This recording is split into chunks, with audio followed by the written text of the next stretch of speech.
Hello everyone, I'm Srikant Tripathi and I'll be your educator for your current affairs preparation, history, along with several other subjects of GS and especially for your SSB mentoring. Now viewers, do you know when was the first time that the East India Company came up with a provisional constitution in the form of regulating acts? Do you know which act was introduced in order to take the monopoly of East India Company to have trade with China?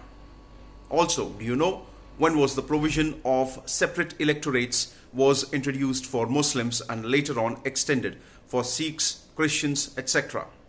Now for all this entire information, please do join my session as I'll be starting with a special crash course on history, just in order to make sure that whatever is being asked in your examinations is covered in my sessions. So viewers, I'm expecting all of you to come in large numbers and attend my session. Thank you very much.